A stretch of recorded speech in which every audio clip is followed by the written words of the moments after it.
तो हेलो दोस्तों, मैं हूं आपका दोस्त और होस्ट सुनील और आप सुन रहे हैं सुनील हॉरर स्टोरी। कहानी को देखने से ज़्यादा सुनने में मज़ा आता है, तो अपने हेडफोन लगा लीजिए दोस्तों। आज की कहानी बहुत ही डरावनी और ख़तरनाक होने वाली है। दोस्तों, कहानी को शुरू करने से पहले आप चैनल को सब्सक्राइब कर लें और अगर आपको कहानी अच्छी लगे तो आप लाइक कर देना। तो दोस्तों, आप कमेंट में बताना आप कहाँ कहाँ से हमारी कहानी सुनते हैं। तो कहानी को शुरू करते हैं। रवि और विजय दोनों पुणे के कॉलेज के स्टूडेंट हैं। उम्र 22 साल। रवि एक जिज्ञासु और रोमांच की तलाश में भटकने वाला लड़का, जो हमेशा ही नई कहानियों की खोज में और रहस्यमयी कहानियों के पीछे ही भागता रहता है। इतिहास, प्राचीन और इमारतों में उसकी गहरी रुचि है। दूसरी ओर अजय, जो थोड़ा सा डरपोक है, लेकिन पर जब अपने दोस्तों पर आती है, दोस्ती के लिए कुछ भी करने के लिए तैयार रहता है। वो रवि का सबसे करीबी दोस्त है और अक्सर कोई भी योजना या कोई भी प्लान बनाते हैं तो वो उसका साथ देता है, भले ही मन में उसके डर होता है। उन दोनों की दोस्ती कॉलेज के पहले साल से ही है, जब वो एक इतिहास के प्रोजेक्ट में साथ काम कर रहे थे। रवि को भूत प्रेत की कहानियों में बहुत ही मज़ा आता है और दूसरी ओर जबकि अजय को इस कहानियों को सुनकर सिर उठा देता है, मतलब इनकार जा कर देता है। कहानी की शुरुआत अब करते हैं। पुणे का शहर, पुणे का शनिवार वाड़ा, मराठ साम्राज्य का गौरवशाली प्रतीक, जो अपनी भयानक और रहस्यमय कहानियों के लिए बहुत ही मशहूर है। हर एक कोने में ये किला 18वीं सदी का है, जिसे पेशवा बाजीराव प्रथम ने बनवाया था। जबकि ये वाड़ा अपनी दीवारों में नारायण राव की हत्या और उसकी भटकती आत्मा की कहानियों को समेटे हुए है। यहाँ के स्थानीय लोग बताते हैं कि अमावस की रात को इस किले से काका माला बाचवा, मतलब काका मुझे बचाओ, इसी चीखें गूंजती हैं। एक ठंडी फरवरी की शाम रवि और अजय कॉलेज की कैंटीन में बैठे चाय की चुस्कियाँ ले रहे थे। रवि ने तभी उत्साह से कहा, अजय, इस वीकेंड कुछ अलग करते हैं। शनिवार वाड़ा चले, सुना है वहाँ की रातें बहुत ही रहस्यमयी होती हैं। अजय ने चाय का घूंट गले में ही अटकाते हुए कहा, अरे पागल है क्या? वो जगह तो हॉन्टेड है, लोग कहते हैं कि वहाँ भूत प्रेत घूमते हैं। तभी रवि हंसते हुए बोला, अरे यार, ये सब कहानियाँ हैं और वैसे भी मैं तुम्हारे साथ हूँ ना, तुम्हें मेरे साथ डरने की क्या ज़रूरत है। हम दिन में जाएंगे और उस किले को देखेंगे और उसकी वास्तुकला, इतिहास और हाँ, थोड़ा मज़ा करेंगे। अजय का कोई मन नहीं था। अजय ने फिर भी अनमने मन से हामी भरी, लेकिन उसके मन में एक अजीब सी बेचैनी थी। तभी वो दिन भी आ गया। शनिवार वाड़ा की ओर रुख। शनिवार की सुबह दोनों दोस्त बैकपैक किए और पानी की बोतल उस बैग में रखी। कुछ स्नैक्स और कुछ कैमरा एक एक दोनों लेकर निकल पड़े। शनिवार वाड़ा पुणे शहर के बीचों बीच बाजीराव रोड पर स्थित है। वो सुबह 10 बजे किले के दिल्ली दरवाजे पर पहुंचे, जहां पर लोगों की बहुत ही भीड़ लगी हुई थी। किले की विशाल दीवारें, दरवाज़ा और लेटेस्ट फाउंटेन्स देखकर रवि उत्साहित हो गया। उसने कहा, देख अजय, ये जगह कितनी डरावनी लग रही है। सोच, 1732 में इसे बनाया कैसे गया होगा, और कहते हैं तब उसमें 1000 लोग रहते थे। अजय ने आसपास निगाह दौड़ाई और धीमे से कहा, हाँ यार, लेकिन बात सुन मेरी, रात को ये जगह इससे भी डरावनी हो जाती है।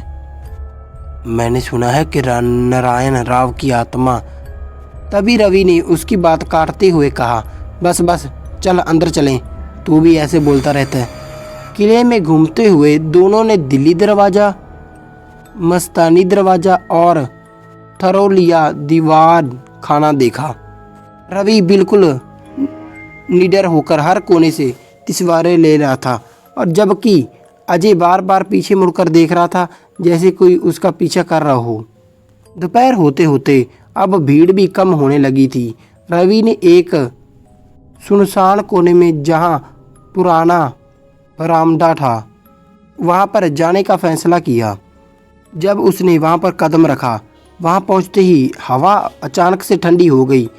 अजय ने बेचैनी से कहा, रवि कुछ ठीक नहीं लग रहा, चलो वापस चलें।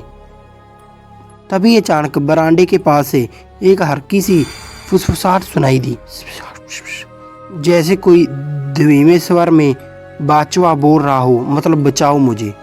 तभी रवि ने हंसकर कहा, अरे ये हवा का शोर है। लेकिन उसके पहले ही अजय का चेहरा सफ़ेद पड़ चुका था। उसने रवि का हाथ पकड़ा और वहाँ से उसे ले जाने लगा। ये हवा नहीं, कुछ और है, अजय ने गुस्से से कहा। रवि और अजय उस सुनसान बरामदे में खड़े थे, जहाँ पर ठंडी हवा और फुसफुसाहट ने अजय के दिल में डर का बीज बो दिया था। सूरज अब ढल रहा था और अब अजय को ऐसा लग रहा था जैसे दीवारों पर लंबी परेशानियां उबड़ रही हों। तभी रवि ने अजय की बेचैनी को भांपते हुए कहा, अरे यार तू तो सच में डर गया, ये सब हमारा वहम है यार। अरे यार पुरानी जगह तो ऐसी ही होती हैं, चल ऐसा करते थोड़ा और घूमते हैं। लेकिन अजय का मन अब उसे वापस जाने को कह रहा था। उसने फिर से कहा, रवि अब शाम हो रही है, हमें ना निकलना चाहिए, ये जगह रात को भी अच्छी नहीं है। रवि ने हंसते हुए उसका मजाक उड़ाया, अरे यार अभी तो सिर्फ 5 बजे हैं, रात कहाँ हुई है, और वैसे भी तुम्हें नहीं लगता अगर कोई भूत हुआ तो वो हमें दिन में भी दिख सकता है, रात का इंतज़ार क्यों करेगा।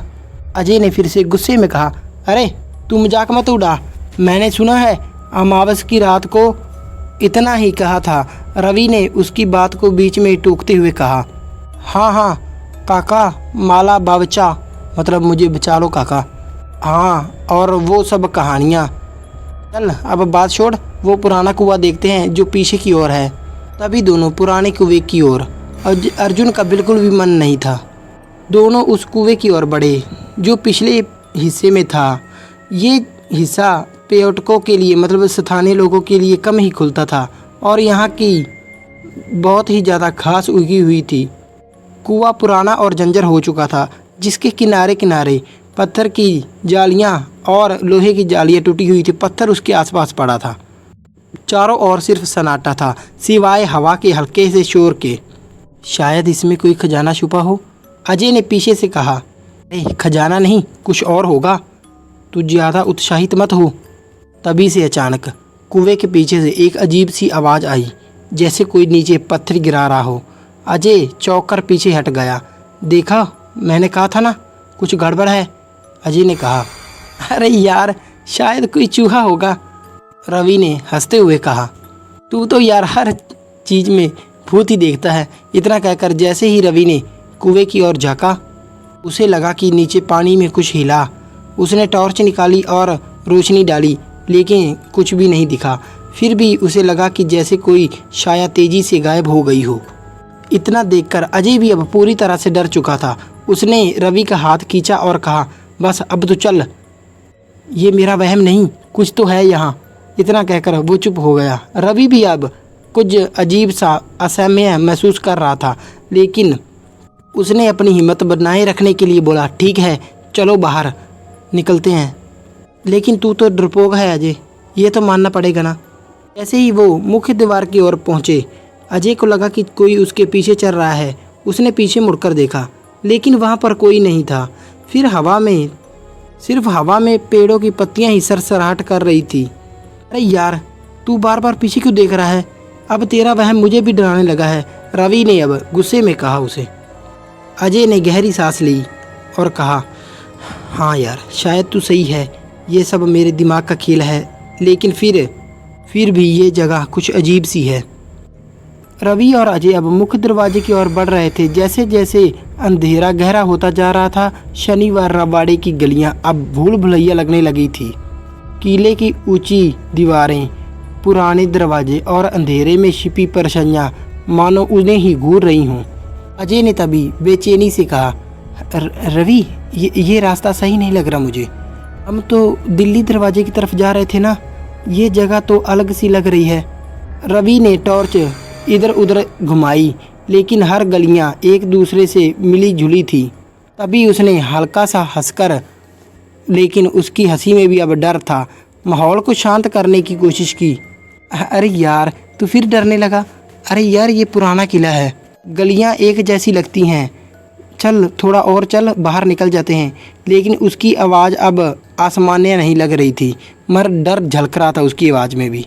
हवा अब और भी ठंडी हो चुकी थी और दूर कहीं उल्लू की आवाज़ आ रही थी और चमगादड़ों की भी आवाज़ आ रही थी, जैसे कोई हमें सावधान कर रहा हो।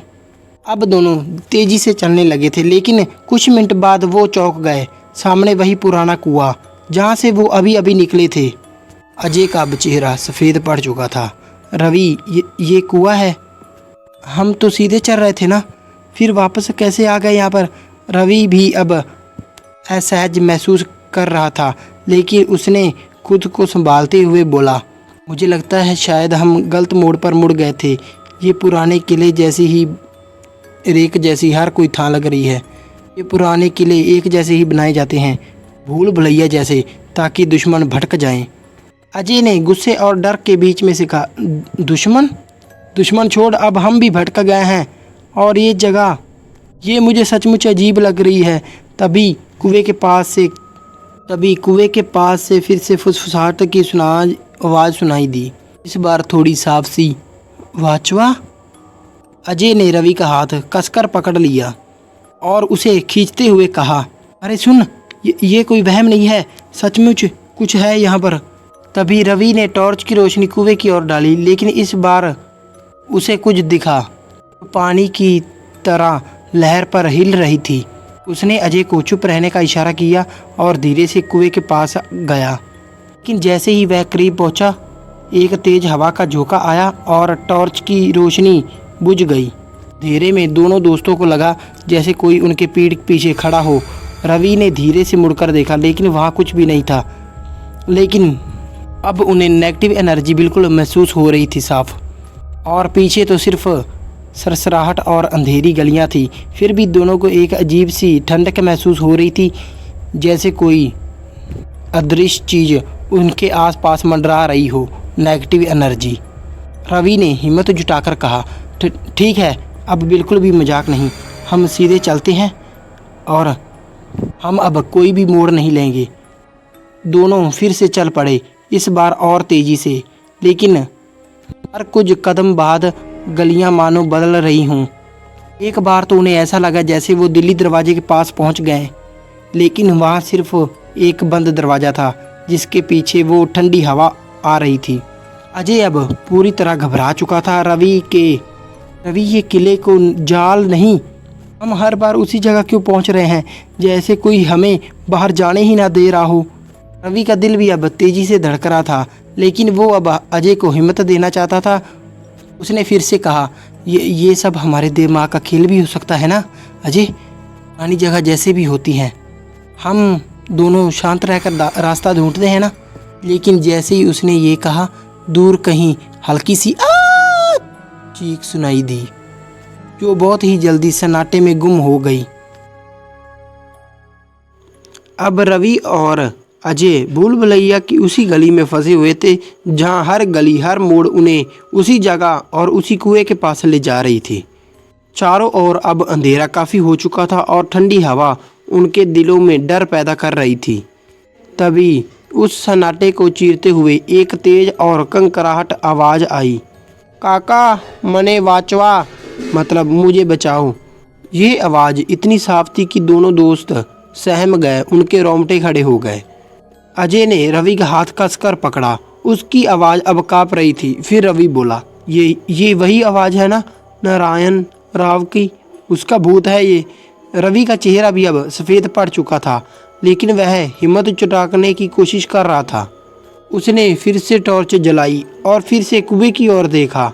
वहाँ पानी की सतह पर एक धुंधली सी परछाई उभर रही थी, एक बच्चे की छाया, जिसके हाथ फैले हुए थे, मानो वो मदद मांग रहा हो। उसकी आंखें खाली थीं और चेहरा पीला पड़ चुका था। मुझे बचाओ, उस बच्चे ने फिर से आवाज़ की, और इस बार उसकी आवाज़ किले की दीवारों में गूंजने लगी। अजय चीख पड़ा, रवि भाग, ये कोई वहम नहीं है। रवि भी अब पूरी तरह डर चुका था। उसने टॉर्च फेंकी और अजय का हाथ पकड़कर दोनों भागने लगे। लेकिन गलियां मानो जीवित हो गई हों, मानो हर मोड़ पर वही कुआं, वही आवाज़, वही ठंडी हवा। अजय ने कांपते हुए भगवान का नाम लेना शुरू कर दिया। उसने हनुमान चालीसा का जाप करना शुरू कर दिया। वो अब जोर जोर से हनुमान चालीसा पढ़ने लगा। जय हनुमान ज्ञान गुण सागर। रवि भी अब डर के मारे भगवान का नाम ले रहा था। हे राम, हे राम बचा ले। दोनों ने आंखें बंद कर ली और वो दोनों भागते ही रहे, बिना देखे जाने कहाँ जा रहे हों। अचानक उन्हें लगा कि वह ठंडी हवा अब कम हो गई है। आवाज़ें भी अब धीमी पड़ चुकी थी और अब उनके कानों में सिर्फ उनकी सांसों की आवाज़ ही गूंज रही थी। रवि ने आंखें खोली तो देखा कि वह दिल्ली दरवाजे के ठीक बाहर खड़े थे। उनके मुख्य दरवाजे पर किला उनके पीछे था, लेकिन उनकी दीवारें अब शांत और सामान्य लग रही थी। अजय ने कांपते हुए कहा, हम बाहर कैसे आ गए? रवि ने पीछे मुड़कर उस किले की ओर देखा, लेकिन अब वहाँ कोई अजीब छाया या कोई अजीब आवाज़ नहीं थी। उसने गहरी सांस ली। पता नहीं यार, शायद भगवान ने हमारी सुन ली हो। लेकिन आवाज़ में अब भी डर झलक रहा था। फिर अजय ने तुमसे वादा किया, मतलब उससे वादा किया, मैं ज़िंदगी में कभी भी दोबारा यहाँ नहीं आऊँगा। दोनों बिना पीछे देखे उसके बाद तेज़ी से अपनी बाइक पर बैठे और वहाँ से निकल गए। रास्ते में अजय ने कहा, रवि तू चाहे जितना कहे ये वहम था, लेकिन मैं बच्चे की छाया देख चुका हूँ और वो आवाज़ भी बिल्कुल साफ थी। मैं बोलूँ वो नारायण राव था सच में। रवि ने अब चुपचाप सिर हिलाया। वो अब कुछ भी साबित नहीं करना चाहता था, क्योंकि वह भी इन सब भयानक अनुभव को निकार नहीं सकता था। उस दिन के बाद रवि और अजय ने कभी भी शनिवार वाड़ा के जिक्र नहीं किया। रवि ने अपनी रोमांच की खोज छोड़ दी और अजय ने हमेशा साथ में हनुमान चालीसा रखना शुरू कर दिया। शनिवार वाड़ा की वो रात उनके लिए ऐसी यादगार बन गई जिसे वो आज भी याद करते हैं तो डर से सहम जाते हैं, और अब वो उसे ज़िंदगी भर नहीं भूल सकते। और हाँ, उन्हें कसम खाई कि वो कभी भी इस जगह नहीं जाएंगे, किसी भी हाल में उस किले में कदम नहीं रखेंगे। तो दोस्तों, कैसी लगी आपको कहानी? लाइक शेयर कमेंट करके ज़रूर बताना और चैनल को सब्सक्राइब कर लेना। मिलते हैं इससे भी डरावनी और ख़तरनाक कहानी में। तब तक के लिए धन्यवाद।